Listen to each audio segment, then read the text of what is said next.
Bonjour à toutes et à tous, merci de nous retrouver pour cette émission spéciale de l'invité, puisque j'ai plusieurs invités. En effet, en ce lundi 17 mai, il me semblait important pour célébrer, pour marquer l'occasion de cette journée internationale de lutte contre l'homophobie, de recevoir un certain nombre de personnes. Alors je ne prétends pas du tout évidemment à l'exhaustivité, puisqu'il y a beaucoup d'associations qui sont engagées dans ces questions sur l'homophobie et tout ce qui, de près ou de loin, concerne la communauté LGBT, mais par le hasard des rencontres ou des opportunités. Voilà quelques personnes qui vont pouvoir peut-être nous expliquer en quoi cette journée est particulièrement importante, et c'est évidemment dans l'ADN d'Immédiat Politique de s'intéresser à ces sujets sociétaux, civiques, citoyens et solidaires. Je vous laisse en leur compagnie pour découvrir ce juste combat.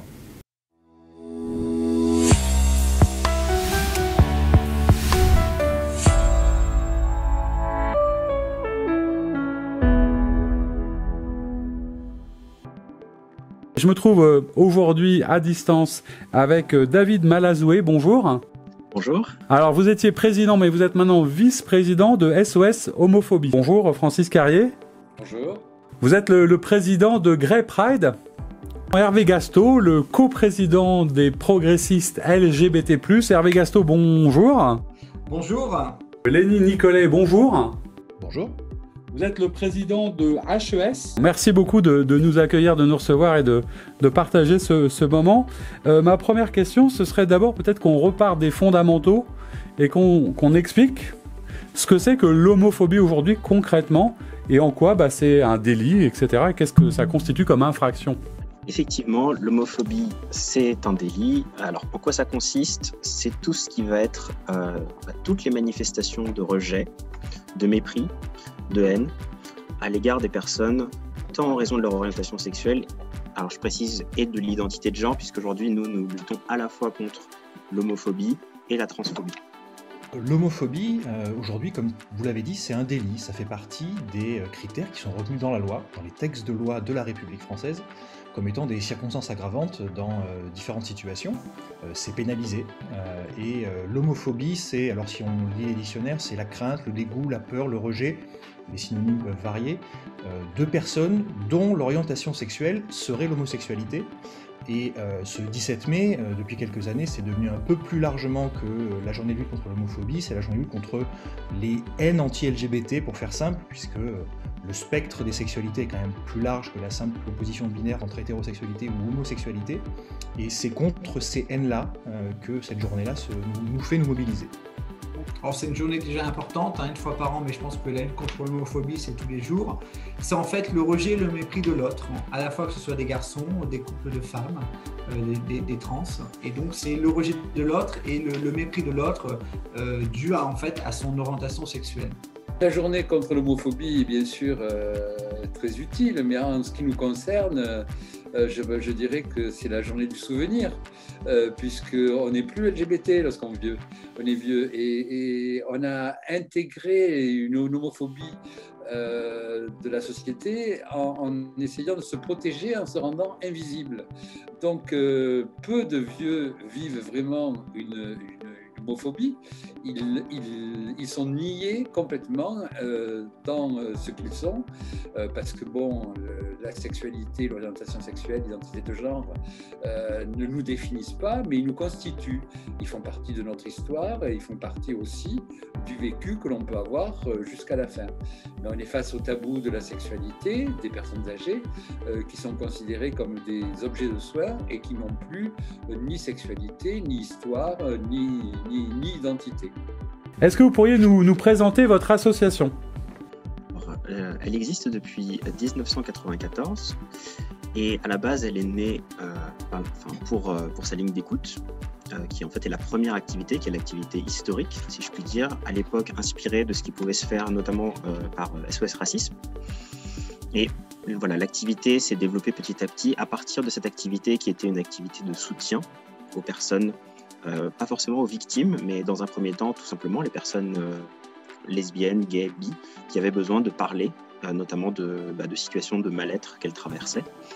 Et par la suite, se sont développées d'autres actions, d'autres piliers en fait, qui sont aujourd'hui des fondamentaux de l'association, que sont la prévention, avec une autre activité qui s'est considérablement développée, qui est l'activité des interventions en milieu scolaire, et un volet militance qui s'est développé, alors particulièrement, en fait, si on regarde historiquement, il s'est développé l'association est apparue peu de temps après le vote du PACS, et ensuite l'association s'est saisie de nombreux combats, comme notamment le mariage pour toutes et tous, ainsi que plus récemment pour l'ouverture de la PMA à toutes les femmes, ainsi que aux hommes trans.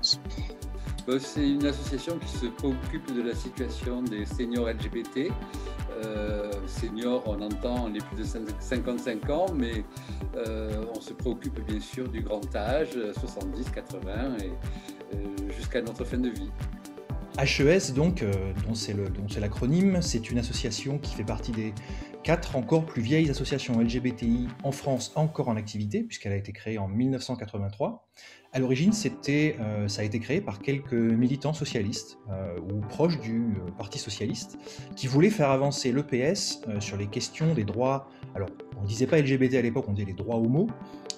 Dans la foulée des premières réformes du premier mandat de François Mitterrand, on en a fait l'anniversaire il y a quelques jours, qui ont ouvert tout un tas de réformes postérieures évidemment pour la société, mais qui ont ouvert grand les fenêtres de la liberté et de l'égalité, en passant par ce qu'on appelle aujourd'hui la dépénalisation de l'homosexualité, ce qui est un petit peu plus compliqué que ça, mais c'est ce qu'on retient. Et donc HES, depuis 40 ans, travaille avec des militants de la gauche, pas forcément des militants socialistes, pas forcément des gens qui sont encartés dans un parti par ailleurs, à faire avancer la gauche, et le PS notamment, sur les questions LGBT, à nourrir sa réflexion, à avoir leur propre réflexion par ailleurs, puisque c'est une association indépendante, une asso loi 1901, très basique, très classique, et on a pu arriver à travailler ces questions-là avec le PS. C'est autour de HES, avec des militants qui ont été responsables ou qui le sont devenus après, que le PACS notamment a pu être formalisé, que la bataille a pu être lancée autour du PACS, et d'autres réformes dans la foulée, évidemment le mariage et l'adoption pour tous, les lois sur le changement d'état civil pour les personnes trans, et d'autres qu'on espère à venir. Alors l'association des progressistes LGBT+, c'est une association dite politique, nous ne sommes pas thématiques et donc nous avons vocation à accompagner la majorité présidentielle, donc avec La République En Marche et prochainement Territoire de Progrès qui est l'aile gauche de la majorité présidentielle. Notre vocation est d'accompagner nos élus, le mouvement sur les questions LGBT+. Quel est le constat qu'on peut faire en 2021 de l'homophobie en France aujourd'hui, puisqu'on parle de ça? De l'homophobie et de la transphobie, il y en a partout en France. Les statistiques que nous établissons chaque année et qu'on consigne dans le rapport annuel, qui est publié tous les ans par SOS Homophobie le 17 mai, montrent que d'année en année, il y a une augmentation des actes homophobes et transphobes, avec une suraugmentation à chaque fois que la société est saisie d'un sujet en rapport avec les personnes LGBT. Donc, sursaut l'année du vote de la loi Taubira, sursaut également en 2019 avec les premiers débats sur la PMA.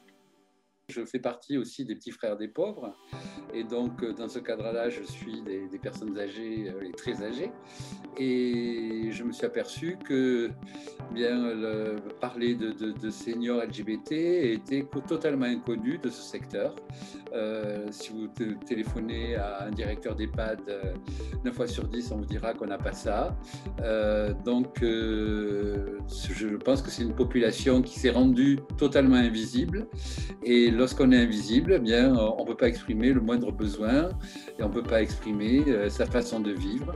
Et donc, la plupart des seniors LGBT, et plus on grandit dans l'âge, plus c'est vrai, reviennent dans le placard de l'anonymat, comme si être les luttes, leur histoire, leur vécu, leurs désirs étaient complètement passés à la trappe systématiquement. Ce qu'on constate, et depuis plusieurs années, c'est qu'il y a très peu de poches du spectre partisan qui n'ont pas intégré le combat contre l'homophobie dans les paroles. Les actes, c'est autre chose. Mais en tout cas, il y a une vraie victoire du mouvement LGBT, c'est qu'il n'y a pas de grands responsables politiques dans des partis qu'on considère comme républicains qui trouveraient admissible qu'on puisse avoir une parole homophobe, médiatique, publique. en privé, on verra bien. Et de ce côté-là, c'est une vraie victoire. Ce qui est intéressant pour la suite, c'est de voir comment est-ce que cette intégration de la lutte contre l'homophobie, pour faire simple, peut arriver à se concrétiser. La journée du 17 mai, donc c'est une journée mondiale, mais en quoi elle est importante? Qu'est-ce qui va se passer le 17 mai? Qu'est-ce que vous en attendez particulièrement? Alors, cette journée du 17 mai, tout d'abord, le but, c'est d'attirer l'attention sur les problématiques d'homophobie et de transphobie. Alors même si effectivement pour la transphobie, il y a d'autres journées qui sont spécifiquement dédiées, mais effectivement, ce jour-là, ce qu'on appelle l'IDAO, nous, qu'est-ce que nous en attendons? Donc que l'opinion publique prenne conscience, pour les personnes qui n'en ont pas forcément conscience, que l'homophobie est encore un problème aujourd'hui, que contrairement à ce qu'on peut entendre parfois dans les médias, sur les réseaux sociaux, ce n'est pas quelque chose de banal, ce n'est pas quelque chose qui appartient au passé, c'est quelque chose qui est encore très actuel. Ces derniers jours, on a vu que des personnes LGBT ont encore été tuées, je crois que pas plus tard qu'hier, un jeune homme en Iran. Donc voilà, que l'homophobie en 2021, ça tue encore des personnes, que ce n'est pas un combat d'arrière-garde et qu'il est important que tout le monde reste vigilant pour que la sécurité des personnes LGBT soit assurée, pour qu'ils et elles puissent vivre normalement, comme tout. On communique déjà toute l'année sur ça. Après, nous, concrètement, ce qu'on va faire en dehors de l'accompagnement de notre mouvement politique sur ces questions-là, nous allons avoir des actions un peu phares dans l'ensemble des territoires, au niveau des têtes de liste et au niveau des départements, où on va intégrer nos propositions, justement, de lutte contre l'homophobie dans les propositions des candidates et des candidats pour les prochaines élections. Donc on a des actions terrain, on va les tracter et on va faire d'ailleurs un flyer adapté à cette journée-là avec toute une campagne sur les réseaux sociaux. Alors cette journée, elle est toujours importante parce que la question de la visibilisation, elle reste toujours primordiale. C'est la mère de toutes les batailles, quel que soit le sujet par ailleurs, mais forcément pour les questions LGBT, les rendre visibles, les rendre publiques, les aborder dans le débat public, pouvoir faire en sorte que n'importe qui soit au courant que d'une part les personnes LGBT existent, qu'elles vivent, qu'elles sont des personnes tout à fait normales, banales, classiques comme n'importe qui qu'on peut croiser dans la rue, et qu'elles rencontrent des problèmes qui sont à la fois extrêmement classiques mais aussi particuliers, c'est la base de cette journée-là. Ce qui est intéressant dans cette journée-là, donc, c'est d'une part la visibilisation des personnes LGBT, des problèmes qu'elles peuvent rencontrer, et la visibilisation aussi des combats qu'elles portent dans l'année en cours. Ce qui est intéressant, c'est de voir que depuis la création de cette journée, alors qui est mondiale pour le coup, reconnue par l'ONU, ce qui n'est pas négligeable compte tenu du nombre de journées mondiales qu'on peut avoir, mais qui sont parfois très loufoques, d'autres plus sérieuses, pas toutes reconnues par l'ONU en tout cas. Ce qui est intéressant, c'est qu'il y a presque une thématisation qui s'impose assez naturellement. Il y a quelques années, on avait beaucoup de travail sur les violences homophobes ou LGBT-phobes qui avaient pu refaire surface à la suite du premier débat sur l'ouverture de la PMA à toutes les femmes. Comme on avait pu la connaître, cette montée de la violence en 2013, juste après les débats sur le mariage pour tous, et dans les années qui ont suivi aussi malheureusement. Et ce qui est intéressant dans cette journée, c'est de pouvoir, alors évidemment le contexte sanitaire nous bloque, clairement, pas forcément nous mais toutes les associations, mais c'est de pouvoir monter des stands dans les rues quand les mairies le proposent, et en général c'est plutôt facilement obtenable, de pouvoir monter avec les interassociatives locales des actions qui sont soit des manifestations de rue, parfois des marches ont lieu, parfois de simples portes ouvertes, journées portes ouvertes dans les centres LGBT quand ils existent, et de pouvoir proposer des rencontres, des débats. En général, c'est ce qui se fait le plus souvent, c'est d'offrir au public la capacité de rencontrer les militants LGBT, de rencontrer des chercheurs aussi qui travaillent sur ces questions-là, et de pouvoir trouver avec des responsables politiques un temps d'échange et de dialogue sur comment est-ce qu'on peut résorber les problèmes que rencontrent les personnes LGBT et comment est-ce qu'on peut avancer sur les questions qu'elles défendent, sur les sujets qu'elles portent dans le moment. Je suis en train d'écrire justement un manifeste dans lequel je clame le besoin, la nécessité de continuer à exister avec toutes nos composantes, sachant que la sexualité, l'orientation sexuelle, l'identité de genre en font partie. Et donc c'est dire que nous existons, que nous devons pouvoir parler de nos vies, que nous devons pouvoir exprimer nos désirs, quels que soient nos âges, et de devoir il est nécessaire à tout prix de former donc tout le personnel médico-social sur ces sujets, et donc c'est sur ces points que je vais insister, puisque la formation sur la sexualité, par exemple, du secteur médico-social est totalement inexistante. Donc on est considéré comme des objets dont on va s'occuper, on va les nourrir, manger, soigner, mais on ne se préoccupe pas de tous les besoins affectifs, de tous les besoins d'autres types que ces besoins primaires. Et pourtant, c'est ce qui nous maintient dans le désir de vivre. Le désir de vivre, c'est continuer à être intègre et ne pas se sentir spolié de toute partie de nous. Donc c'est ça sur lequel je vais me battre. Qu'est-ce que vous avez prévu du coup comme programme particulier pour ce 17 mai en termes d'action, de manifestation ou de communication ? Alors, le 17 mai, donc, en fait, c'est la journée que nous avons choisie pour sortir tous les ans notre rapport annuel, qui a pour vocation en fait de faire un état des lieux de l'homophobie en France. D'ailleurs, c'est son titre intégral, c'est le rapport annuel le rapport annuel sur l'état des LGBTI-phobies en France. C'est d'ailleurs, pour nous, c'est une date qui est particulièrement importante parce que c'est un ouvrage de référence en France. Du fait de l'interdiction de réaliser des statistiques qui tiennent compte de l'orientation sexuelle et de l'identité de genre des personnes, il n'y a que les associations qui peuvent procéder à ce type de statistiques. Donc aujourd'hui, ce rapport annuel, c'est la seule source, même du point de vue des institutionnels, qui est utilisée pour mesurer l'état des LGBT-phobies en France. Alors HES, c'est une association qui a peu de travail de terrain et on se revendique comme étant en quelque sorte un think tank. Alors le mot est peut paraître un peu pompeux, mais c'est vraiment ce qu'on essaye de faire, c'est-à-dire d'avoir un espace de réflexion, de travail sur les questions LGBT. On a beaucoup de contacts via nos délégations locales, puisqu'on a la chance d'avoir un maillage assez important de la France. Donc avec ce maillage national, on arrive à parler à des élus de terrain, des élus départementaux, régionaux, municipaux, des élus qui sont en responsabilité ensuite, des parlementaires, pour pouvoir avancer sur ces questions-là, pour pouvoir les interpeller, pour organiser avec les interassociatives locales qui existent des sessions de réflexion, des débats publics, des réunions qui sont ouvertes au grand public pour informer, parce qu'il faut toujours informer sur les questions LGBT, et pour pouvoir ensuite, auprès des responsables politiques, alors de candidats d'abord jusqu'à élus et dirigeants ensuite, pour pouvoir ensuite à la fois les informer, leur donner aussi, un peu à voir ce qu'est la réflexion du milieu associatif, puisqu'on tient beaucoup à ce lien-là, à faire en sorte que le parti, que les gens qui proviennent d'un parti, qui en sont élus, présentés par lui et ensuite dirigeants, n'oublient pas le lien qu'il faut avoir avec la vie associative. Les corps intermédiaires, ça reste fondamental dans une démocratie, c'est ce qui fait vivre par ailleurs notre République, et ce lien-là nous est très cher. On a fait des expositions, notamment qui s'appelle Révolution Kamasutra.